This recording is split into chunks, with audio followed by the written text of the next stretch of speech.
Assalamualaikum warahmatullahi wabarakatuh.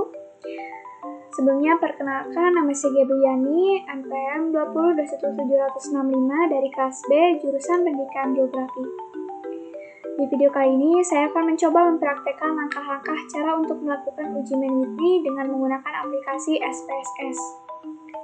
Dan video ini juga ditujukan untuk memenuhi tugas praktik dari mata kuliah Statistika Geografi dengan dosen pengampu Ibu Erni Mulyani, MPD. Oke, langsung saja. Di sini saya sudah ada contoh kasus Manwithny. Saya bacakan terlebih dahulu. Seorang guru ingin mengetahui apakah ada pengaruh penggunaan metode diskusi terhadap hasil belajar pada mata pelajaran IPA kelas 9. Untuk keperluan tersebut, guru tidak menggunakan metode diskusi pada kelas A dan menerapkan metode diskusi pada kelas B.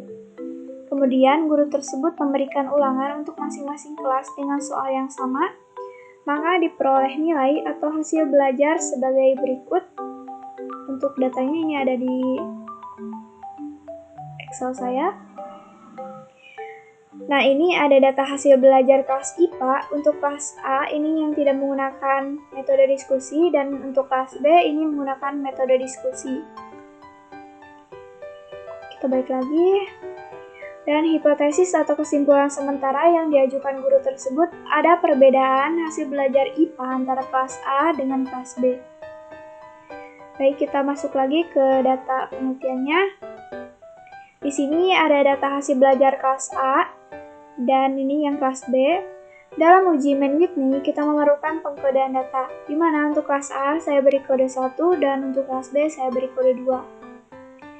Baik, langsung saja di sini saya akan mempraktekkan langkah-langkah uji Manwithny dengan menggunakan aplikasi SPSS dari mulai input data, analisis data, kemudian menampilkan output dari SPSS. Oke, di sini saya buka terlebih dahulu aplikasi SPSS-nya. Dan di sini saya menggunakan aplikasi SPSS versi 16. Untuk pertama-tama, kita klik dulu variable view ini yang ada di bawah. Aduh, kok ngelag banget ya ini. Nah, pada bagian name, saya tuliskan hasil. Dan untuk labelnya, saya tuliskan hasil belajar IPA. Dan untuk name yang kedua ini saya tuliskan kelas. Dan untuk labelnya saya tuliskan kelas juga. Dan untuk yang lainnya ini tetap biarkan default, jadi kita tidak mengubah apapun. Nah, untuk yang selanjutnya pada bagian values di sini pada bagian yang kelas, klik yang non ini, lalu akan muncul seperti ini. Nah, pada bagian value kita tuliskan 1. Ini di sini 1. Dan pada labelnya kita tuliskan kelas A. Lalu kita pilih add.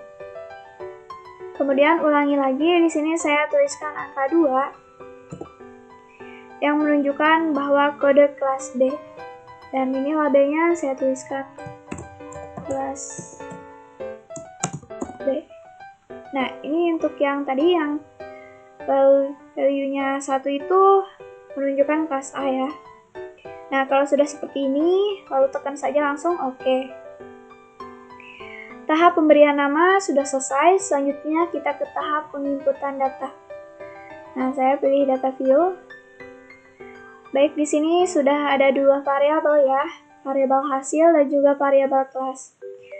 Saya akan menginput data yang ada di Excel tadi ke sini. Caranya itu mudah banget. Nah, ini untuk hasil yang kelas A, kita blok dulu. Aduh, kok nge-lag. Lalu pilih copy. Waduh. Lalu paste. Lanjut yang kelas B. Kita blok lagi. Lalu pilih copy. Kita masukkannya di yang setelah kelas A ini yang berarti di nomor 11.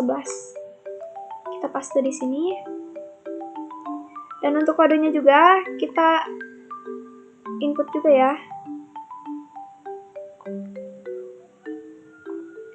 Kita taruh di sini, di variable class. Aduh, maaf.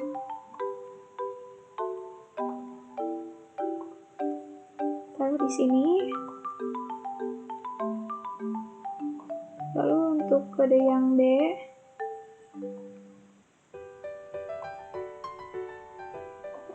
B, itu taruhnya di sini, setelah yang kode kelas A, paste. Nah, ini udah selesai ya. Langkah berikutnya adalah analisis data. Caranya, saya klik menu analis, ini di sini di atas. Kemudian pilih non-parametric test, ini di bawah. Selanjutnya pilih two independent sample, yang ini ya.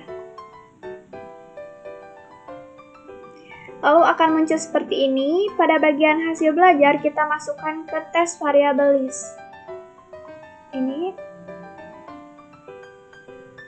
untuk yang kelas kita masukkan ke grouping variable. Kemudian pilih define group.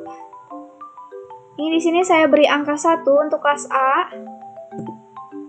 Dan di sini saya beri angka 2 untuk kelas B. Lalu pilih saja continue.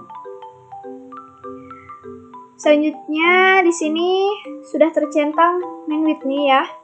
Jadi ini udah betul, gak usah diubah lagi, langsung saja kita pilih OK. Nah, kemudian akan muncul output SPSS untuk uji main with me. Untuk rank ini adalah penjabaran data. N itu jumlah sampel. Nah, ini untuk kelas A ada 10 dan kelas B ada 10 juga dan totalnya ada 20. Udah betul ya. Kemudian ada output yang kedua ini. Output yang kedua ini namanya tes statistik. Output inilah yang paling penting diuji main with me, namun sebelum kita bahas apa makna dari output ini, kita cari tahu terlebih dahulu dasar keputusan uji main with me itu sendiri. Sini saya sudah tuliskan. Nah, dasar pengambilan keputusan main with me. Jika nilai asumsi kurang dari 0,05, maka hipotesis diterima. Sebaliknya, jika nilai asumsi lebih dari 0,05, maka hipotesis ditolak. Hipotesisnya, ada perbedaan hasil belajar IPA antara kelas A dengan kelas B. Kita balik lagi ke sini, ke output. Dari output ini, kita ketahui bahwa asumsi to child sebesar 0,00. Sebagaimana pengambilan keputusan dalam uji main with me, karena nilai signifikan lebih kecil dari 0,05, maka hipotesisnya diterima. Hipotesisnya ada perbedaan hasil belajar IPA antara kelas A dan kelas B. Sehingga hipotesis tersebut diterima karena nilai signifikansi lebih kecil dari 0,05. Lalu bila kita baca secara lebih detail, ini pengambilan keputusan dalam uji main with me. Di sini saya bacakan.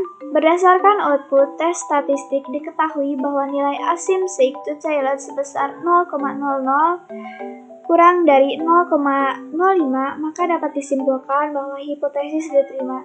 Dengan demikian dapat dikatakan bahwa ada perbedaan hasil belajar IPA antara kelas A dengan kelas B karena ada perbedaan yang signifikan. Maka dapat dikatakan bahwa ada pengaruh penggunaan metode diskusi terhadap hasil belajar pada mata pelajaran IPA kelas 9. Jadi, hipotesisnya yang diajukan guru diterima ya guys. Seperti yang kita tahu, ini data yang kelas A itu yang tidak menggunakan metode diskusi lebih kecil daripada hasil dari kelas B yang menggunakan metode diskusi. Jadi inilah serangkaian cara uji main with me dengan SPSS dari saya. Saya mohon maaf bila dalam penyampaian kurang jelas dan masih banyak yang salah. Mungkin dicukupkan sekian ya dari saya. Saya pamit undur diri. Wassalamualaikum warahmatullahi wabarakatuh. Terima kasih.